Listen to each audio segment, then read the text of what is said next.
To find out the nearest RAD class near you, go to rad-systems.com. Most classes do charge a fee, so make sure to ask about student discounts or check your school's calendar for free seminar dates. Coming up, find out what Boston is doing to ensure its place in the art world as we take you around the town with Boston City News' Natalie Zeroni.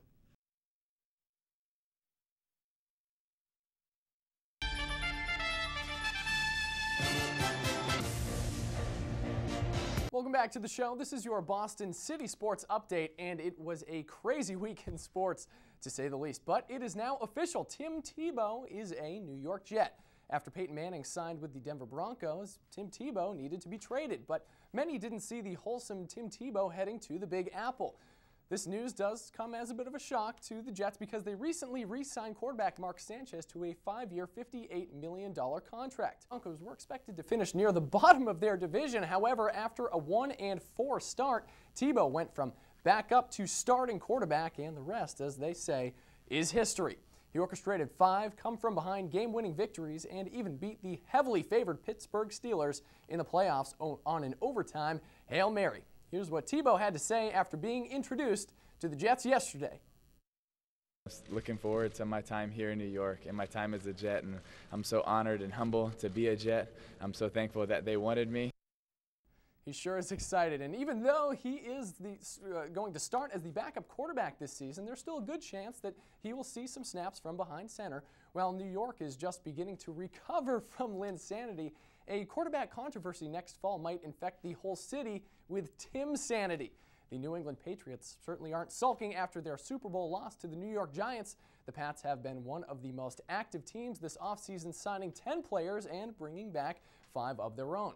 Although they lost last year's leading rusher in Ben Jarvis Green Ellis, they still look like a stronger team than they were 1 year ago. When Raider Travis Scott, they also improved an already stout receiving corps by bringing in former Colt Anthony Gonzalez. However, the Patriots' prize offseason acquisition has got to be Brandon Lloyd. At 6 feet tall, Lloyd will be the big target that the Patriots have not had since Randy Moss. And his new 3-year, $12 million contract is a bargain when you consider that Lloyd is leading in receiving after just a season ago. We will, however, have to wait and see before we can call Brandon Lloyd the next great thing. As most fans remember, last season the Patriots signed Chad Ochocinco to a 3-year deal worth around the same amount of money. However, the always talkative wideout was relatively silent all year, recording just 15 catches and 1 touchdown all season. Now moving to the hard court, Boston played host to the men's Elite 8 for the first time in 9 years this weekend. The regional round of action kicked off on Thursday with number 1 seed Syracuse sneaking past Wisconsin and the number 2 seed Ohio State blowing out Cincinnati. This set the table for Saturday's Elite 8 matchup between the top 2 seeds, with the winner punching their ticket to New Orleans and the Final Four. So here we go to the Boston Garden. Of course, doesn't look too familiar there. Not the famous parquet floor, and C.J. Fair, formerly of Brewster Academy, they say that he can only go left, and boy, he is just about as strong in the left as Barney Frank, slamming it home there. Ohio now by 2, 1 minute left in the first quarter. A rare inside opportunity here. Keita laying it home, and Syracuse really struggling to penetrate throughout the entire night.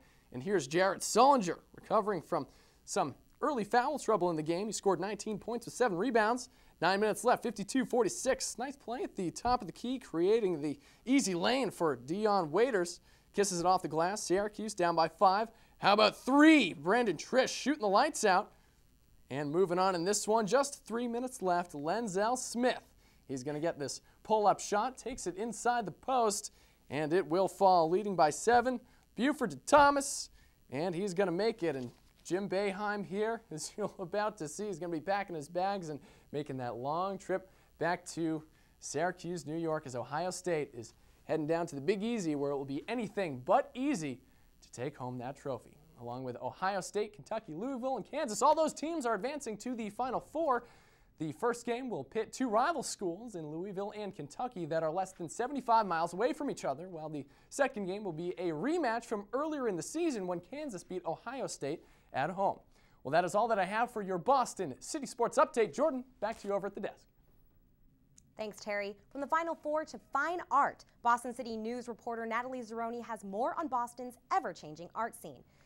Natalie now joins us live from the Hurd Inspector Art Gallery. Emerson is one of a number of colleges in the Boston area that have an art gallery but don't have an art major.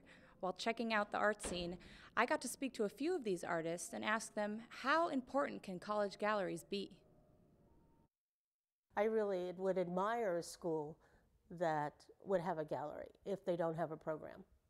It's a plus because having some, having a show in an institution, again, gives credibility to the artist, but also having artwork at the college gives credibility to the college because it shows that they have an investment.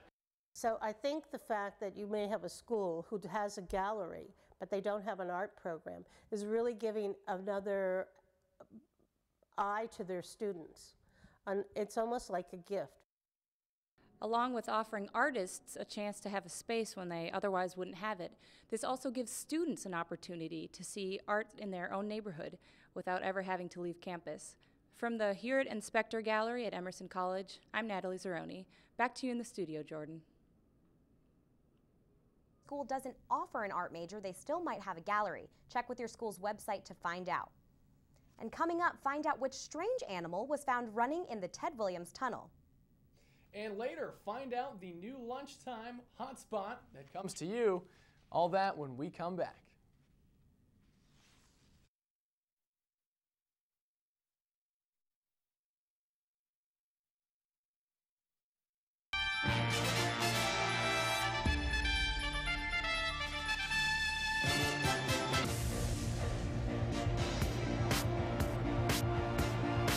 Welcome back to Boston City News.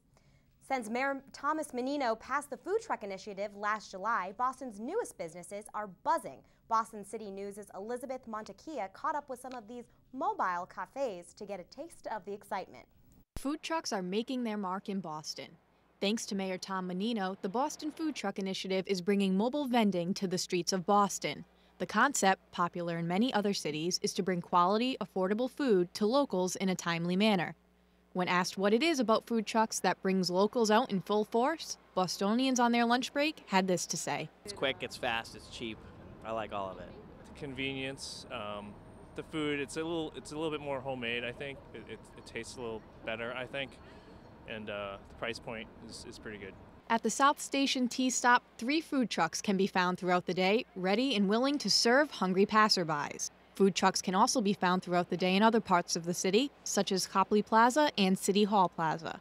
With the growing popularity of this alternative dining option, Bostonians are hoping to see more trucks hitting the streets. No, I just hope that there's more options going forward. I was actually just down in Austin last week, Austin, Texas, and it's just littered with food trucks, and there's so much variety and so many different places. It's pretty cool.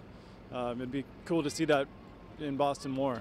Even Bon Me employee Bethany Levy says she too would welcome more food trucks. I really hope we get some more trucks. It's sort of a more the merrier situation where, the more trucks we have, the more people come down. So we would love to see some more food trucks in Boston. In addition to providing fast, healthy, and cheap food to patrons, food trucks are also giving jobs to people who otherwise would be without. They gave me jobs.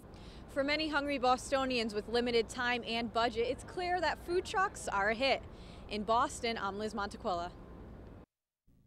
Under the initiative, vendors are allowed to sell breakfast, lunch, and dinner from 15 different locations around the city.